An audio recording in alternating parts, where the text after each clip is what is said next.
What's good, everybody? It's the Clown with Cap Show. College football week 8 was crazy. First of all, I want to start off with IU. What did I tell you guys? I said IU with the upset pick. That was my biggest upset pick of the week over Penn State, and it was great. Our quarterback, Michael Penix Jr., excuse me, not our quarterback, IU's quarterback, okay? Obviously, I was born and raised as a Notre Dame fan, but dude, this kid, Michael, he balled out. He was 19 for 36 for 170 yards, one touchdown and one interception.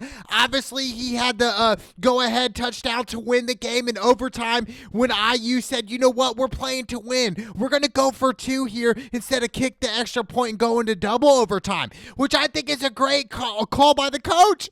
What a call by the head coach of IU. Amazing call. Look, dude, I kind of feel bad for Penn State. Obviously, Penn State going into this game was 6.5-point favorites. And a lot of people were going Penn State. Most people went Penn State, and I said, I had a feeling. I just went with my gut, and I said, I feel like IU, they got something to prove this year on a short schedule. Same thing as every other team, but I just thought IU was really going to come out and do it here. I really did, and they did. It was an amazing game. You know, IU was down by 8 in the fourth quarter with about a minute to go, and then Michael ended up scoring a QB sneak, and then he scored again on a 2-point conversion. They come back, score again, and look, dude, it's 35-34. IU's got the ball on the 2-yard line. They're saying, we're playing to win here, and I love it. You know, this Penix Jr. kid, he is good, dude. I'm telling you what, but for IU's football, obviously it's a basketball school. We have to understand that, but dude, their football team winning this opening day was huge. It was amazing for IU. Can IU maybe make it to a Rose Bowl game? I mean, that's a long shot for sure. A lot of IU people are saying Rose Bowl this year, but let's not jump to the conclusion just yet. Penn State's quarterback had a pretty decent game. Sean Clifford, he was 24 for 35. He 238 yards passing with 3 touchdowns and 2 interceptions. He also had 17 carries on 119 yards. I mean, he had a game, but look, dude, overall, IU, like I said, that was my upset pick of the week, and this is the definition right here of playing to win the game. I see time in and time out where coaches just go for the tie and go to the overtime instead. You know what? I want to end the game right here, right now. This is our home field. We're going to end it here. We're going all in, and I loved it because Michael scrambled to the left, and he dove, and it looked like a lot of people are saying it looked like the ball hit the out of bounds before it crossed the plane, but you know, look, dude, the call on the field was a touchdown. They reviewed it. It was a touchdown. Look, the question is, before the ball touched the out of bounds, was the ball over the line? And it looked like it was. To me, it was, and for them to overturn it would have been ignorant. So to me, shout out to IU. You know, can IU run the table? Probably not, but great win. Speaking of the Big Ten, we have Illinois versus Wisconsin. I picked Wisconsin in this one. This was a landslide. They blew them out.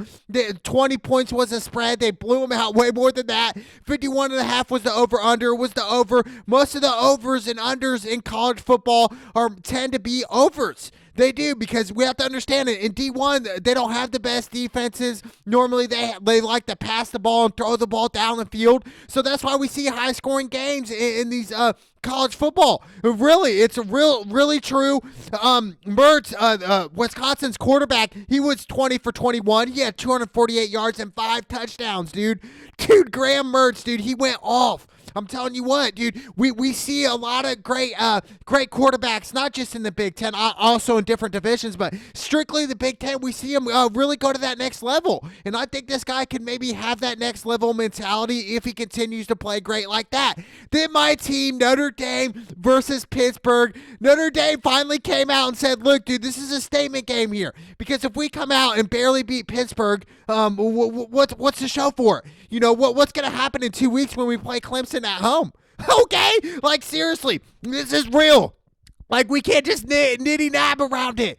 Okay? If you're Notre Dame and the coaching staff from Brian Kelly, I'm looking at you guys saying, look, dude, this is serious.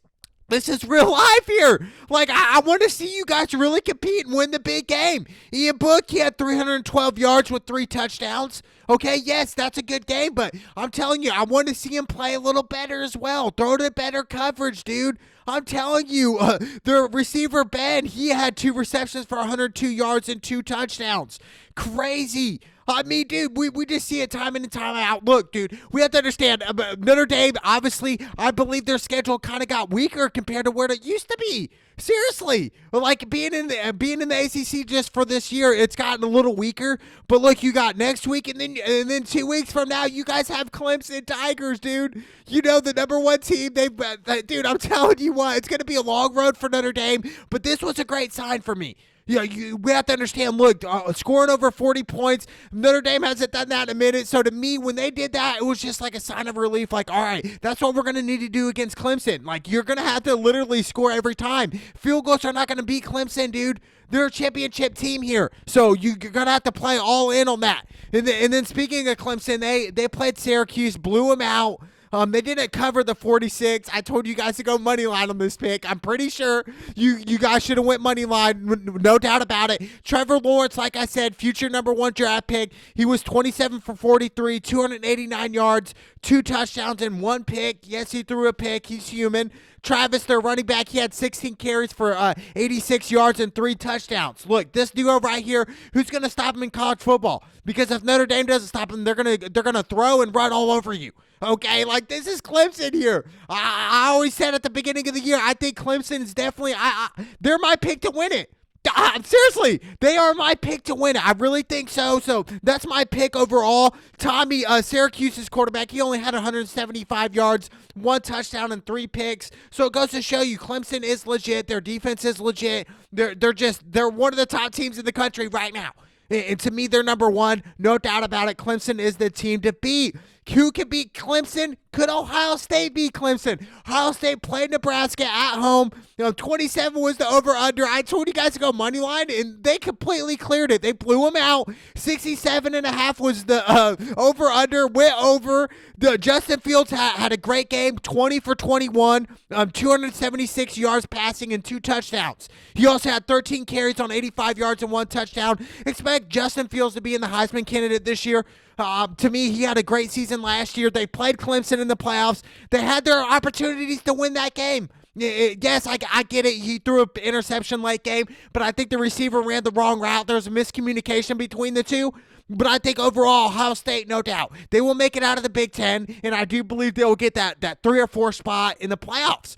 Dude, I'm telling you, we're talking about the playoffs here. Yes, I'm telling you what, Ohio State is the team to watch out. No doubt about it. Then we got NC State versus North Carolina. North Carolina was 15.5-point favorites. I told you guys to do that, and they cleared. Only missed 2 games all last week in college. It was a great freaking week for me. 60.5 was the over-under. They went over. Sam Howell, he was 18 for 29, 252 yards passing and 1 touchdown. Look, am I concerned about North Carolina? No, they're not going to make it to the playoffs. They had their opportunities. If you want to make it to the playoffs, you damn near have to go undefeated. Okay, obviously, if you're an SEC team or like Bama or somebody else or maybe even Georgia, if you have a 1 loss, that's fine. But, ACC and Big Ten, I don't think a 1 loss is going to get you into the playoff spot. Your schedules are not as strong as the SEC.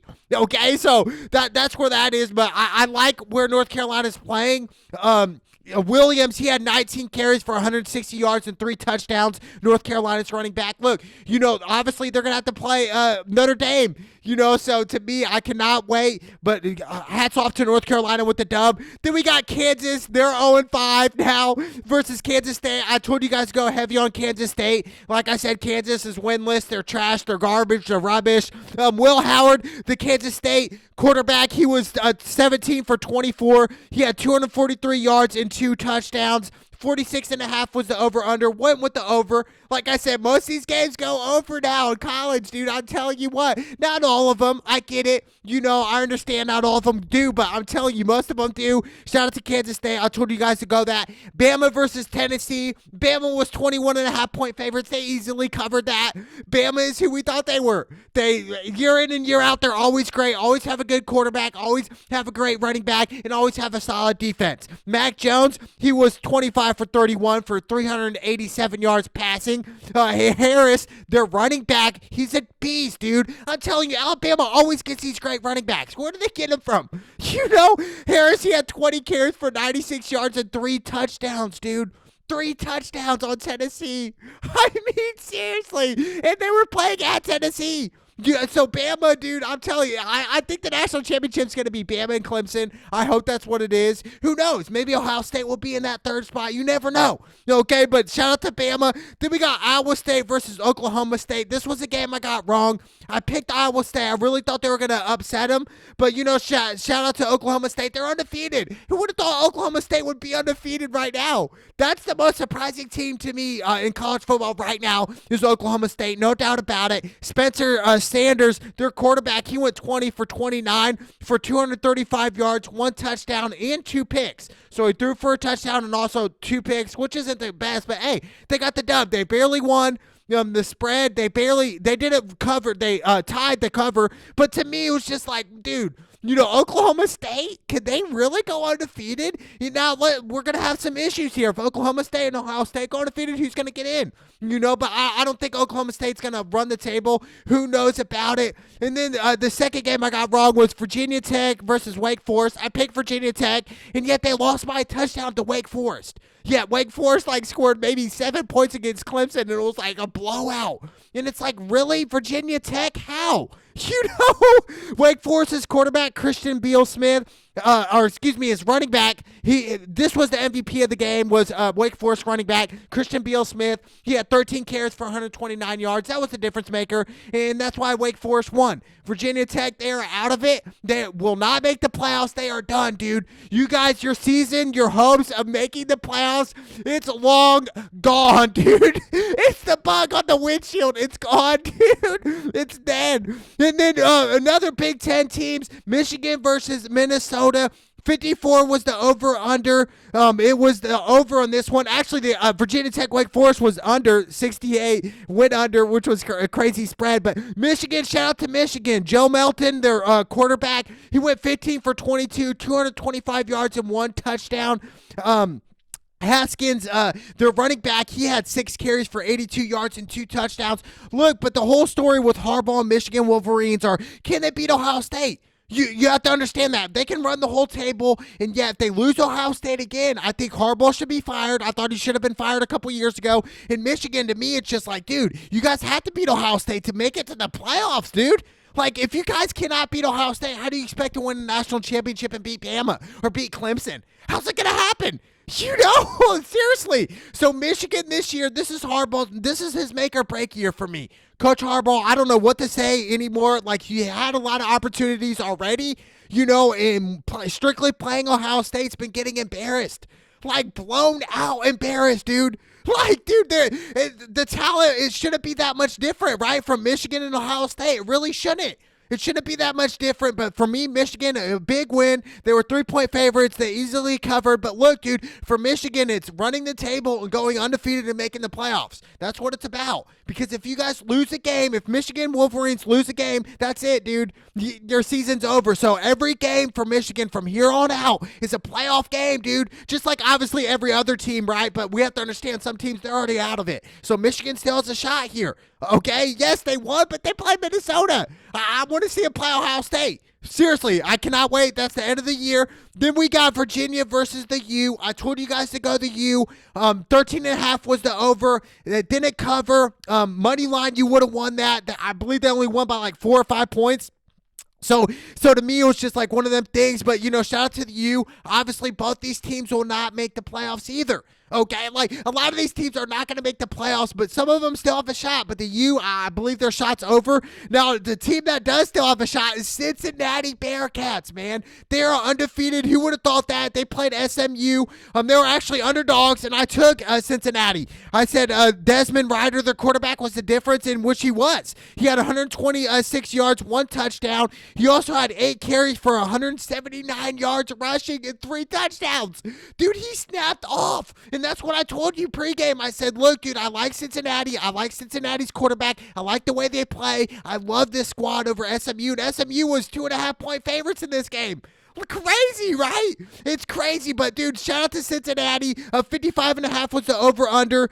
It went with the under this game. Oh, I believe only 2 or 3 games went with the under. Then we had Texas State versus BYU. BYU covered. They were 20.5-point favorites. Zach Wilson, their quarterback, went off 287 yards and 4 touchdowns. But you guys played Texas State. BYU really doesn't play anybody good, dude. They really don't. But obviously, the biggest game of the week was IU beating Penn State at home in overtime. And to go for 2 for the game, I think, for young coaches out there, look at IU right now. They play to win. Obviously, you're not going to win every time. You're going to lose in certain situations when you do gamble. But look, dude, I like it. I like going all in here. IU wasn't supposed to win. They were 6.5-point dogs. So I love this. This is a huge win for IU. The organization of IU's football, I love it so much. Shout out to IU one time. And then obviously my team, Notre Dame. Really boils down to, yes, you have to understand, Clemson is in a couple weeks from now. What are you guys going to do? Ian Book, it really boils down to you. In the Notre Dame secondary, you guys going to stop Trevor Lawrence? Are you going to put pressure on him? That's what it boils down to, baby. But it's college football, boys. Let's go!